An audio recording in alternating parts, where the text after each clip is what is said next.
Ladies and gentlemen, good day and welcome to Medicure Limited Q1 FY24 earnings call hosted by ICICI Securities. As a reminder, all participant lines will be in the listen-only mode and there will be an opportunity for you to ask questions after the presentation concludes. Should you need assistance during the conference call, please signal an operator by pressing star then zero on your touchtone phone. Please note that this conference is being recorded. I now hand the conference over to Mr. Rohan John from ICICI Securities. Thank you, and over to you, sir. Thank you, Yusuf. Good evening, everyone. On behalf of ICICI Securities, I welcome you all to the first quarter FY24 earnings conference call of Medicure Limited. Today, we have the senior management of the company with us, represented by Mr. Himanshu Baid, Managing Director, Mr. Naresh Vijayvargiya, CFO, and Mr. Avinash Chandra, Company Secretary. I thank the management for giving ICICI Securities the opportunity to host this call. With this, I hand over the call to the management for opening remarks. Over to you, sir. Thank you, Rohan. Good afternoon, everyone. Again. I'll first take you through the quarter one earnings. I think if we compare quarter one to quarter one of previous financial year and current financial year, the standalone revenue has increased from 239 crores to 305.6 crores. There's an increase of 28%. EBITDA margins have also increased from 57.48 crores to 85.1 crores. There's an increase of around 48%. And PAT has increased from 28.8 crores to 60.52 crores. It's an increase of 110%. So there's a big improvement in the performance of the company, and I'll also tell you the reasons why it has happened. So first of all, I think it was that when we look at first quarter of previous year, I think the market, the raw materials are very volatile. The shipping freight rates were almost at peak level, and because of that, the margin kind of dropped. And also there were certain losses that we will do some investments in mutual funds. So because of that, the profit was low. But now because of improved performance, increased revenue, and focus on high-end export markets, I think we're able to improve the performance of the company. And in absolute terms, the EBITDA has increased significantly. And also, if you look at percentage, we almost maintained a similar or higher percentage as compared to quarter four, which is about 37%. Consolidated revenue also saw an increase of 29% from 248 crores to 320.83 crores. EBITDA margins also consolidated increase from 55.75 crores to 87.19 crores, a 56% increase. And PAT margin increased from 26.96% to 62.7 crores to 62.70 crores, increase of 133%. If you look at quarter on quarter, the consolidated revenue increased from 306 crores of quarter four of previous year to 320.83 crores in current Q1 quarter. It was an increase of 5%.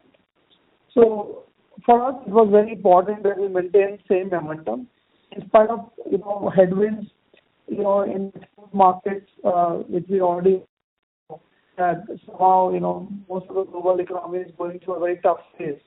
But I think we have been very resilient and focused on our business.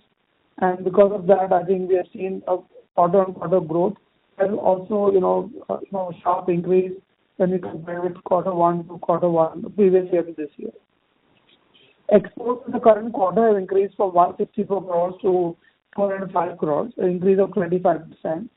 And India business has increased from 75 crores to 101 crores. That's around standalone basis, which is around 34%.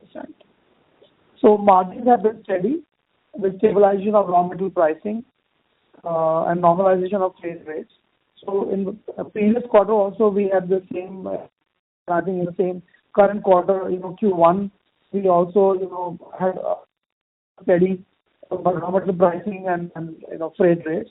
So that has helped us to remain steady. And I think we expect to maintain EBITDA margin in the range of 25 to 27% for rest of the year. So that is our guidance for rest of the year. The guidance for revenue continues to be 20% plus for FY24. We have seen a robust growth of 28% in the first quarter. So we expect that we will maintain a good momentum in coming quarters also. And we have a good pipeline of orders right now from export customers, and also in India, we are seeing a good growth. EU business specifically has grown by over 35% in the first quarter. Though there has been some slowdown in exports, but in Africa and Middle East, but those are not our main markets. EU being one of the core markets, because one third of the revenue of the company comes from EU, and that core market has shown a 35% growth. And India, which is also one of the core markets, one third revenue contributor, has also grown by around 35%. So most of the most important markets have grown by around 35%, which is a very good, healthy sign for the company. Our 4 new plants will go live within this year. First plant in Hyderabad started operations in quarter 1. Second plant in Hyderabad, which is 100% EOU, will start operations in Q2. Third plant in Hyderabad, which is an IMT Hyderabad, will start operations in Q4. And fourth plant in SEZ Jaipur will start operations in Q3. So all the 4 plants will go live within the current financial year. This will add new capacity and will give us bandwidth to expand faster with ready infrastructure in place.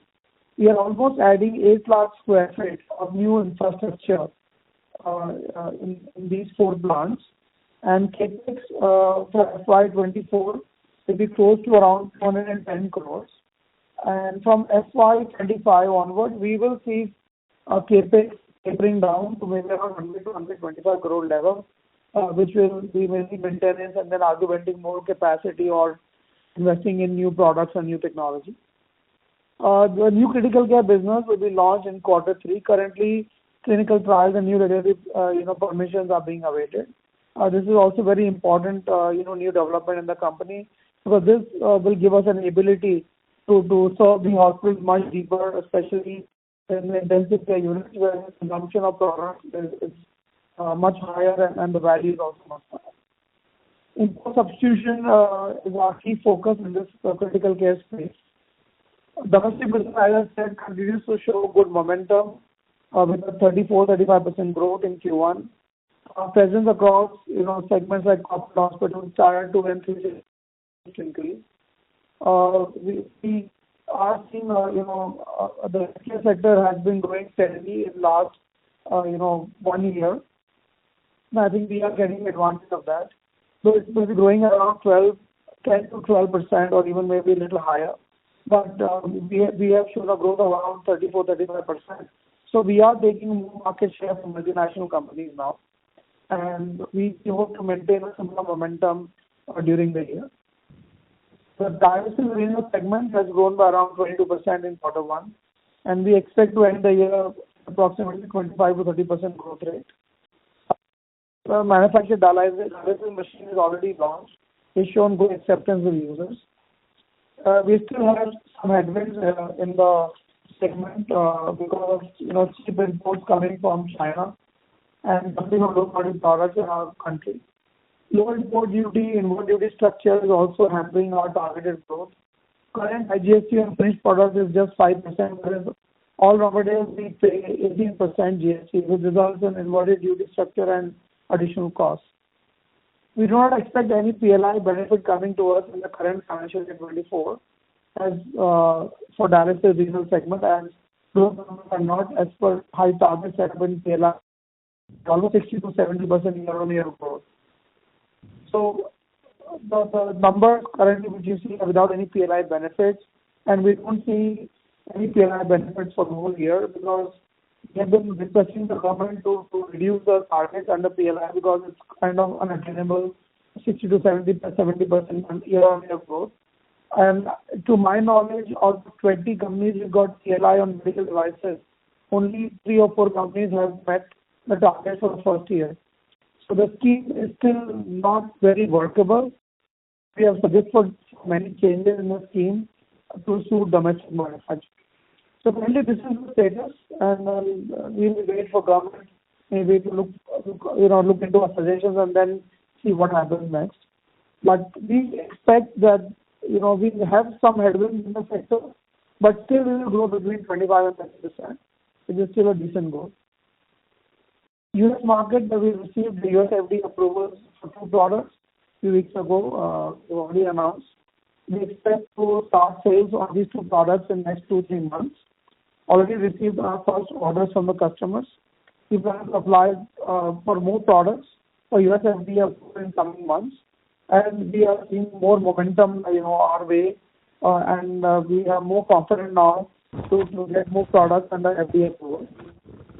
For US business, we are maintaining a guidance of $15 to 20 million revenue from in next 3 to 4 years. Sorry to interrupt, sir, but your voice is a little breaking. Okay, I'll be closer to the mic. Yes. We maintain a guidance of $15 to 20 million revenue from US in next 3 to 4 years.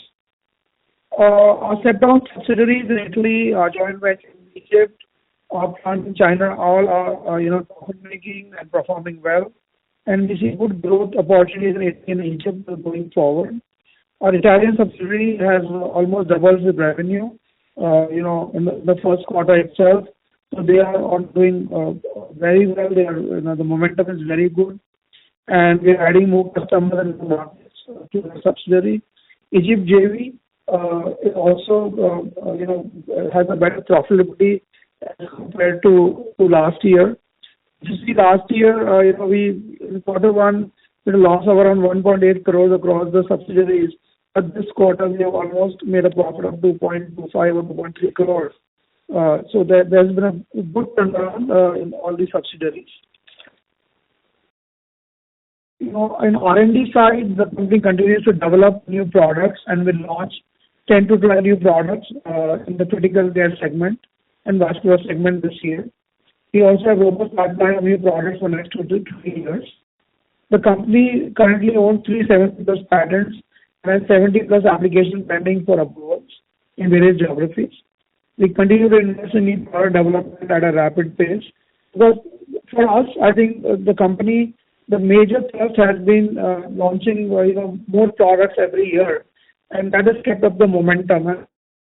So we'll continue to invest in new product areas, continue to invest in new R&D and new designs. So this is really helping us to improve our margins, also address more customers within the same segment. And also once we are in the hospital, it becomes easier to introduce. Once we have products already in, it's easier to introduce products in the same channel, in the same pipeline. China Plus One has been a key focus of many countries, and company hopes to benefit by adding new customers from EU and USA in next few years. We already are seeing good traction building up, and new infrastructure which we are building will definitely help us to add new products much faster. We also welcome you all to visit our facilities in Hyderabad, and request can be sent to our company secretary to set up schedules. We are also focusing on new technologies, and for that, to explore inorganic opportunities in the sector, in the medtech sector. And we feel that technology is one key area in medical field that will keep on progressing at a very rapid pace. And to keep up with the rapid pace, I think we have to bridge this gap.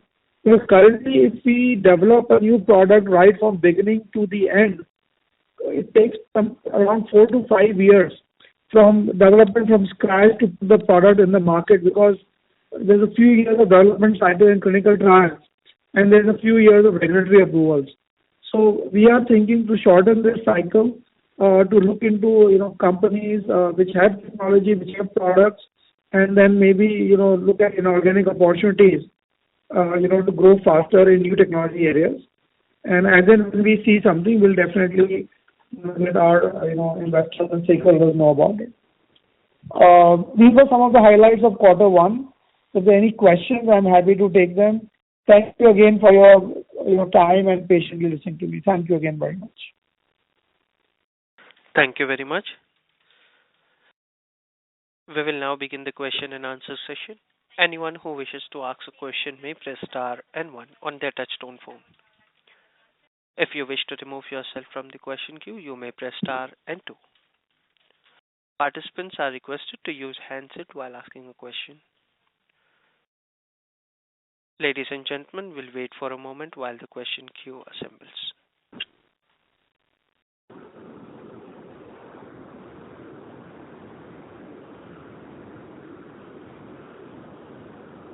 First question is from the line of Jaiveer Shekhawat from Ambit Capital. Please go ahead. Sure. Thank you a lot. And Mr. Baid, congratulations for another strong quarter. So my first question is in relation to your international business. So one, want to understand what's really driving your 25% plus growth in your Europe business, and also if you can share light on the other markets ex of Europe, and what factors can help you sustain this high growth rate that you're seeing in the exports market over the next 2-3 years. So first of all, when you look at the Europe market, so we have been in Europe for now more than 10 years. But in last 4-5 years since we started our office, we have a full-time CEO who manages the business from Europe, and we have a sales and marketing team on the ground. So this really helps us to connect with the customers much faster, and that is the key reason for success. And our acquisition in 2019 also improved the image of the company because that was in critical care business of oncology. And combining two businesses together has really, given us that momentum. So, and when we're looking at this China plus one, as I mentioned, so there is the advantage now for Indian companies. If we can make good products, and high technology and good quality, I think we have a good potential. And I think with the pipeline of projects we have today and the arrangements we have with the current customers, so in the current year we will see Europe growing at least around 30 to 35%, which we achieved in the first quarter. We are seeing the same momentum in coming quarters. And looking at other markets, so 1/3 revenue comes from exports to Europe, 1/3 is India, and 1/3 is the rest of the world. And rest of the world, contributions are from Latin America, from Asia, from Africa, from Middle East. So all these markets, contribute to 1/3 of revenue. Of course, there are some headwinds in Africa and some Asian countries, currently because of the current crisis, and we are seeing some headwinds there. But overall, there is a good momentum. The geographies have also grown by around 15 to 20%. So we are pretty hopeful that during the year we will get a growth rate of around north of 20% in exports also. Sure, sir. That's very helpful. And secondly, sir, given that you are continuously evaluating inorganic opportunities, given that you have even earlier partnered with, say, the likes of Covidian and Penwall, are you also evaluating any joint ventures which can again give you that access to technology and help you crack certain markets like US? Yeah, so I think that's a very good question. Of course, I don't have a concrete answer here, but definitely we will be exploring this possibility because when we look at the opportunity in front of us, because China has been the global factory of the world, and gradually the momentum is shifting towards outside China. Of course, Vietnam, Mexico, all these countries had the first advantage, but I think India is also now on the radar of most of these large companies. So, and with the ready infrastructure which we have today, I think we'll be, really, going forward with new opportunities very fast. Because now it will be just plug and play. We have facilities, we can add up any new product or capability very quickly. Certainly. And sir, lastly, just want to understand your critical care business in more detail. Now, apart from needing more clinical specialists, what other investment would you be required to really scale up that piece? And what's your expectation in terms of overall revenue potential, possibly 2 or 3 years down the line? And how should we see the benefit from that segment in terms of margins as well?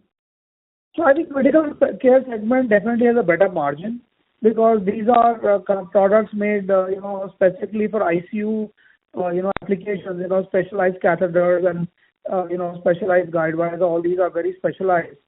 And so business has a better margin definitely compared to, current business we do.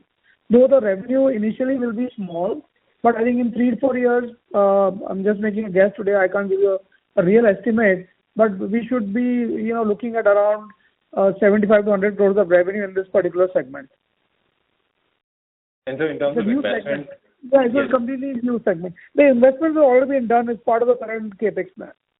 Right. And also in terms of your product capabilities, how different are these products versus your existing line of products? So they are very adjacent to what we do today. So we are currently in vascular access, and we are more in general products. But now let's say in surgery products, and OT. So now we are moving from OT and let's say vascular care, to basically critical care.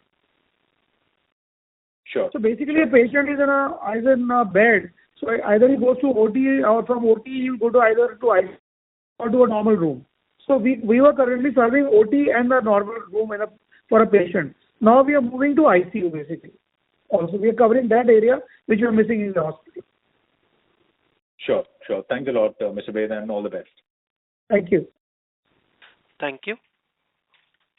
Next question is from the line of Rashmi S. from Dolat Capital. Please go ahead. Yeah, thanks for the opportunity. Just a follow-up from earlier participants. So when you said critical care segment, this is again a part of our infusion therapy segment only, which you are expecting that 75 to 100 crores should come from this particular segment only?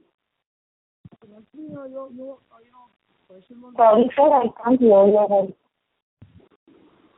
I was not able to hear you clearly. Can you repeat the question again, please? Yeah, so I was saying, sir, that the critical care segment which you mentioned, Yes. is this a part of our infusion therapy and vascular access segment only? Yeah, it is part of vascular access. Yeah, it is part of vascular access. Yes, it is. Okay, so 75 to 100 crore revenue you are expecting in this will be new products. Yeah, it will be new products, new customers. New products, and it is more related to the critical care from OT or moving to that. Basically intensive care units. Basically. Yes. Okay. And sir, also you mentioned that export growth will be somewhere between 20 to 25%, which will be mainly driven by the Europe. What about the domestic market? You mentioned in your initial comments that we are growing in renal cell segment, but it is very low, and we are also going to miss the PLI income this year. So if you can elaborate a bit on this, why we are going to miss it, why we are not going to. I explained in detail in my opening comments, but I'll repeat again. So we have grown in domestic business in first quarter by 35%. Correct. So that also includes the renal business. That is part of the domestic business. And because, in the past, because we had a PLI on renal, and that's the reason we mentioned separate growth for this segment. So in domestic, renal is one of the parts of the business. And in this part, we're growing around 20-22%. So but still overall growth in domestic business is say 35% in quarter one. And today, we are not going, basing our business on PLI or any incentive for, growing the business. So we are growing the business on its own merit. And that is more important for us. And the current P&L is based on the current, what we are doing today. So if we get PLI, whenever we get, it will be an addition to the bottom line. Understood, sir. So, sir, any specific guidance you want to give on domestic business, and how much was your renal contribution to the overall domestic business? Renal contribution in domestic business is close to around 20%, roughly. Okay. And domestic business should grow again. Also, the guidance for the whole year is 20%. So domestic business should grow faster. Maybe the guidance is maybe between 25 and 30% overall. Okay, sir, got it. And lastly, on infusion therapies, is it a still bigger pie when it comes to the export market and domestic market, and how much is the contribution in export business as well? Overall contribution is 70% of infusion business in the overall business. Overall contribution, and sir, in the export business, it is still in the range of 85 to 90%, right? It will be slightly higher, but that's our core business. So export, and we have a lot of expertise in that area. So it could be slightly higher, but overall contribution is 70%. Okay. And so last question, with these new projects coming in, with the new launches that is going to happen in the US business, and we are going to see a good momentum in the launches, then the capacity expansion is also taking place. So, do you think that, EBITDA margin, from FY25, every year we could see there is a scope of, margin expansion, is this something which is possible? Ma'am, see, we have not given any guidance for FY25, but of course, whatever we are trying to do should help us in getting better margins, because we are addressing new segments, new markets. But initially, there will be a cost to launch these products and to stabilize these markets. So we will see an impact, but I think our guidance is very firm, and I think we will maintain a similar momentum going forward. Okay, sir. Thank you so much. Thank you. Thank you.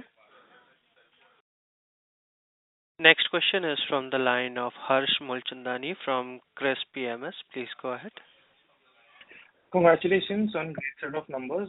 We wanted to get one clarification on the revenue potential from the US business, 15 to 20 million USD. In next 2 to 3 years, is it the cumulative, or at the end of third year we would have a 20 million run rate which you would be able to maintain? Yeah, so the run rate would be in 3 to 4 years. The run rate would be around 15 to 20 million, not cumulative. Okay, perfect. And just wanted to understand how fast do we see these capacities which will go live this year? Like you mentioned that it would be a plug and play for whatever clients we're trying to tap. But would we see significant chunk of capacity is getting utilized in FY25, or the ramp up would take few years depending on your... always will take few years, because every product you need a separate approval. In medtech industry, every product needs a separate approval. So even if you have a plant which is ready, but if you want to bring a new product to market or new launch, you still have to go through the clinical trial cycle and also go through the whole regulatory process for India and for each country globally where you want to export the product. But the time to build an infrastructure which is now zero today for us, because the infrastructure is ready. Otherwise, earlier we were taking even additional 1.5, 2 years to build the infrastructure before we could even think about these things. So that's how it is.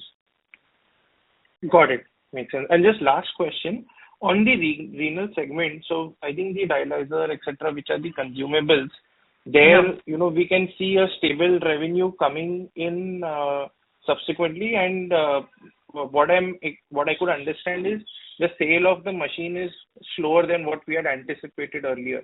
Is this understanding correct, or? No, so this year we have already given a guidance that we'll be selling over 200 machines. So this is still on track. We are already 4 months in this year, and this is still on track.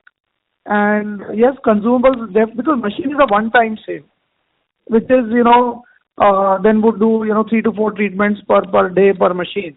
But consumables, of course, they are used, more often. So the percentage of consumable versus machine will be 90-10, 90% consumable and 10% machine. Okay. Thank you so much. Thank you. Thank you. Before we move to the next question, a reminder to the participant, anyone who wishes to ask a question may press star and 1. Next question is from the line of Girish Jain from KJMC Capital. Please go ahead. Yeah, thank you for the opportunity, and congratulations on a great set of numbers. My question was relating to the capex and the operationalization of the new plants. There was some disturbance in your opening remarks, so I couldn't really follow.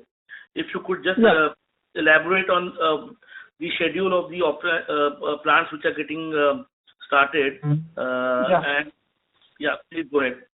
Yeah, sure. So Girish, thank you. And so what I mentioned was that we have 4 new plants which are going live this year. And the first plant is started in Faridabad, started operations in Q1. Second plant, which is the extension of EOU, a new plant, will start operations in Q2. Third plant in Faridabad, which is an IMT Faridabad, will start operations in Q4. And the fourth plant in SEZ Jaipur will start operations in Q3. So all the 4 plants will go live in this current financial year. And CapEx, the CapEx plan for FY24 will be close to 210 crores. But from FY25, we'll see it tapering down because most of the infrastructure CapEx and, initial machinery, everything, is already set up in these plants. And then it'll be more like a, maintenance CapEx or a new technology CapEx where we'll be adding new products or new technologies. So that is where we'll be spending money going forward. And yes, it will take around 2 to 3 years to fully operationalize, running at, maximum capacity all these plants. So, and if I recollect correctly from your previous conversation calls, the Faridabad plant, the new one which has already started, that is for diagnostic. Am I right? Yeah, that is correct. Hello? Yeah, absolutely correct, Giriji. Absolutely correct. And the EOU, which is expected in Q2, that would be for? So EOU again is for, is extension for US business and also some new products we are doing for export markets. SEZ is mainly for European business and IMT will be for domestic. Okay, so would it be fair to assume that in the next 3 years, let's say assuming an asset turn of 1.5 times, the capacity would more or less double? It should, absolutely. Absolutely. That would be FY27? Yeah, by FY27, we should be able to double our capacity. Absolutely. Okay, sir. And any guidance or on the cash balance and the debt situation of the company? So, currently we have a debt of 125 crores, which is working cap into around 100 crores is working capital and around 25 crores is long-term debt, which is ECBs, we had taken a few years ago. The cash position is close to around 295 crores. So net cash in the company will be around 170 crores. Okay, and obviously we are adding cash every year now. I hope so, sir, but we are also spending. Okay, and last question on the US business. Are we also planning to file some more approvals? Yeah, exactly. That's what I informed. So we've got 2 approvals. Now we are applying for more products. So maybe within the next 12 to 18 months, we should have around 5 to 7 products more with approvals, and that is what our plan is. So the guidance of 15 million run rate is including the new approvals which are expected? Yeah, because it takes 12 to 18 months to get approvals, Giriji. So, it will take time, and, it is a cumbersome process. As you know, US FDA is not easy, so it takes time. So in 3 to 4 years, some products will go live now, some will go next year, some will go the following year. So once, we move into the 3rd or 4th year, we'll see revenue touching $15 to $20 million. Okay, that's all from me, and all the best. Thank you. Thanks a lot, Giriji. Thank you. Ladies and gentlemen, to ask a question, you may press star and 1. Next question is from the line of Sumit Gupta from Motilal Oswal. Please go ahead. Hello. Good afternoon, sir. Afternoon. Am I audible? Yes, you are audible, Sumit. Okay. So apologies, I joined the call a bit late. So just wanted to know the guidance regarding the revenue as well as the EBITDA for the next within the next 12 to 15 months. Sorry, Sumit, the line is not very clear. So could you repeat the question, please? So basically, I would like to know the guidance regarding the revenue growth. So you guide around 20% plus growth for the next 1 or 2 years. And regarding the margin, so this quarter was really good. So how do you expect it to go going forward in FY24 and 25? So Sumit, we've only given guidance for FY24 right now, which is a firm guidance. And FY25, we have not given any guidance to investors. And maybe in next 3 months or so, we will be able to have more clarity how things are. But for FY24, we have very firm guidance that we should grow over 20% plus. And also the margins will stay in the range of 5 to 27% with our margins. Okay. So this quarter, revenue growth was really decent, 28.9%. So going forward, you expect it to decline going forward because on a I'm not saying it's going to sequential? decline or it's not going to increase, but we are saying that is the guidance. Okay, sir. Thank you. Thank you. Thank you. Next question is from the line of Gagan Tareja from ASK Investment Managers. Please go ahead. Yeah, good evening. I hope I'm audible. Gagan, a little louder, please, if you don't mind. Okay. Is this better? Can you hear me now? Yeah, slightly better, Gagan, yes. Sir, the audio was a little, weak and blurred. Yeah, I was taking the call from my cell phone because, that is the reason. So I'm not in my office today. Yeah. Yeah.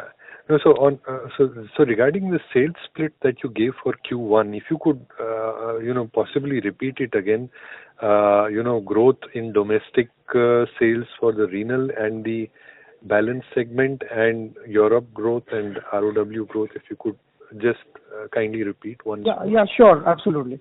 So exports overall has grown by around 25%. When you look at, because 2/3 of our revenue comes from export and 1/3 is from India. So India has grown by around 34%. And that's the reason you see an overall growth of around 29% blended growth. And when we look at Europe has grown over by 35% in the first quarter.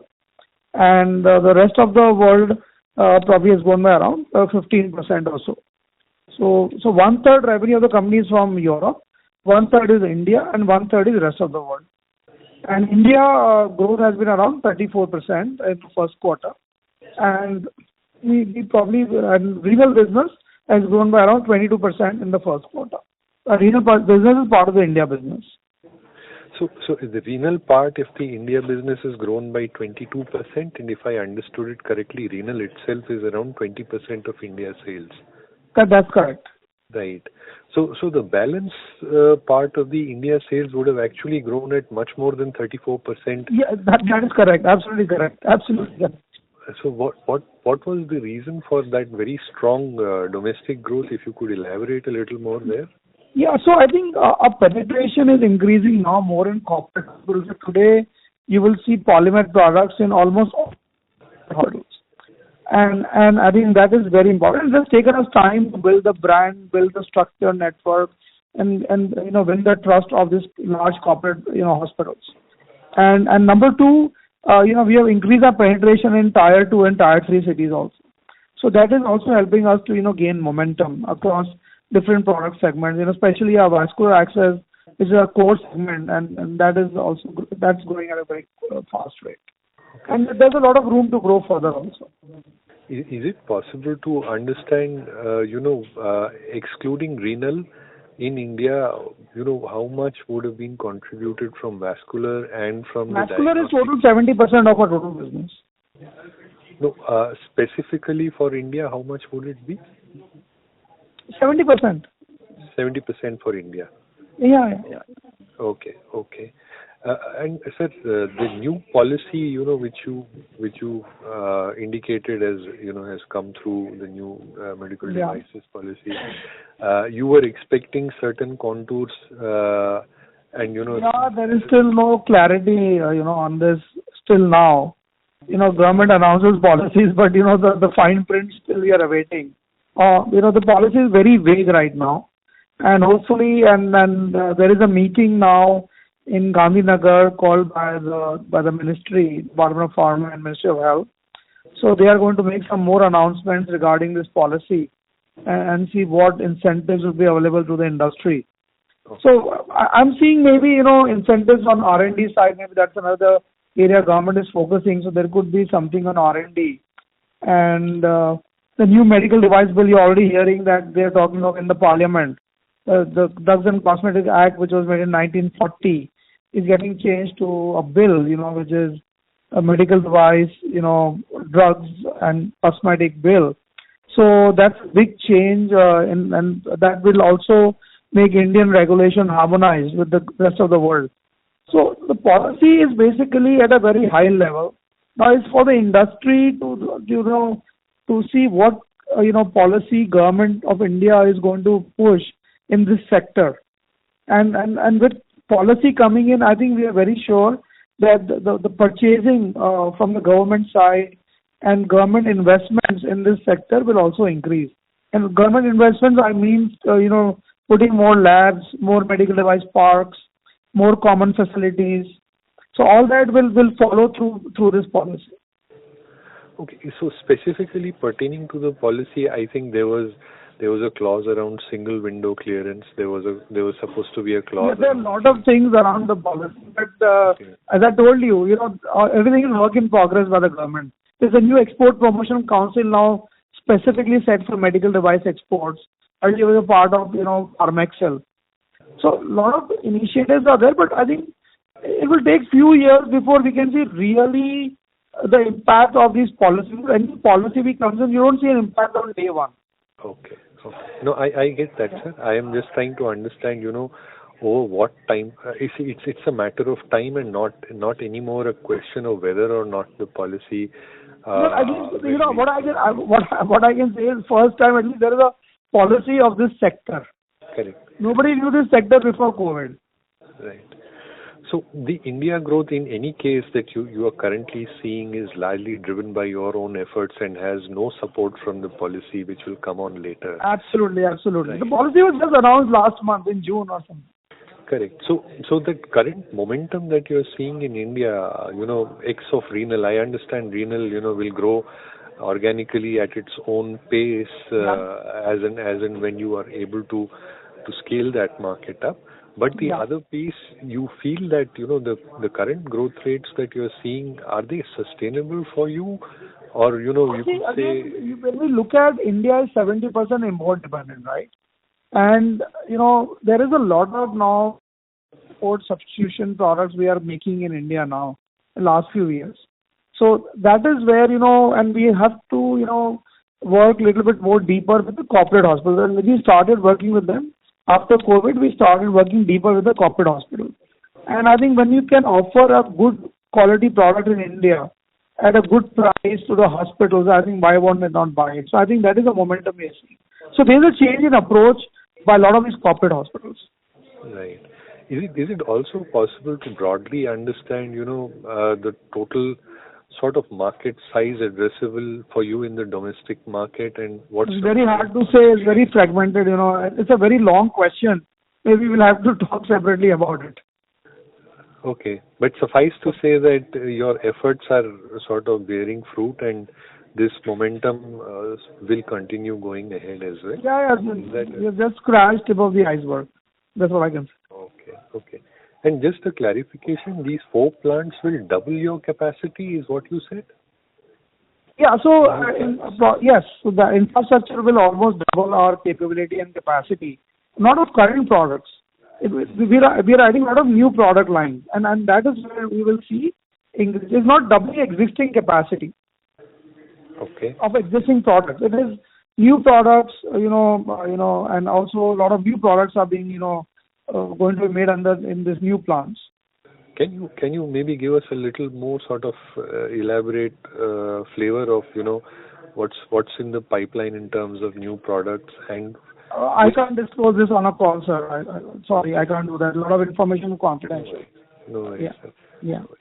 And this capacity additional, you said partially will be used for the existing products and partially for... Yes, partially for existing products and partially for a lot of new products which we are going to launch in next, now till next 3 years. How much of this will be for existing products? Is it possible to give us some idea of that? So we can say for existing products will be around 40% and 60% for new products. Okay. And this would include renal as well, 60%? Yes, of course. Okay. Right, sir. And in dialogue, you indicated, renal has been a little underwhelming for you compared to your initial anticipation. Yes. Could you sort of also help us understand, because you were saying you're well on target to achieve your 200 machine. So machines are only 10% of where it's been slower. Yeah, right? Machine is only 10% of the total business compared to the whole renal business. So if you sell 200 machines, we're talking each machine is 5 crores or 5 lakhs or 5.5 lakhs. So it is 11 crores revenue. So nothing is compared to the consumables. So yeah, the traction is basically on consumable side right now, where we see a lot of resistance and cheap Chinese imports coming in. Right. And dumping by the On dialyzers, I think the industry was trying to advocate single use because currently. Yes. Yeah. You are pretty much aware of this industry, I'm sure. So yes, we are trying it because currently there's a reuse of 7 to 8 times, and the single use market is only 20-25%. Around 70-75% is multi-use, which is 6 to 8 times, and minimum is 6 to 8. So that's the reason the industry is not growing at that pace what we have anticipated. So we are also requiring to get a better outcome for every dialysis patient. The product has to be single because it's designed for single use. But dialysis is seen as a charitable business. Most of the dialysis centers, in Mumbai, Maharashtra, or any part of the country, you will see are running by charitable trusts. So they want to do it cheap and, maybe almost free for patients, and there is where we compromise quality of the care by reusing the product. But what's the global practice? Is it largely single use? Most of the world is single use. Right. Because I think NephroPlus was indicating, that they have enough evidence to show that, 6 times use is very, very safely possible. They are bidding for, contracts which are very low price in states. So they will have to make that statement because they are using the product. So somebody will justify that why is using these products. Yeah. Sure. Thanks. But globally the practice is, and that's the reason in India dialysis patients don't survive. Average survival is not more than 3 to 5 years. Whereas globally the survival rate is between 10 to 15 years. Right. Thanks, sir. I'll get back. Clotting of the fibers, there is the efficiency of filtration reduces. So all these things happen. Right. Sure. Thank you. Yeah. Thank you, sir. Thank you. A reminder to the participant, anyone who wishes to ask a question may press star and 1.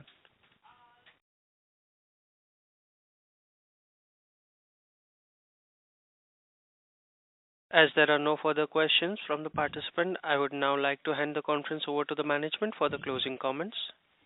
So thank you once again for support and encouragement, and I think we'll continue to work towards the guidance we have provided to all our stakeholders, and we are very hopeful that with healthcare industry kind of on a new momentum in the country, the same momentum we'll be able to maintain through Polymed, and I think next few years they look very good for healthcare industry as well as the medtech industry in the country.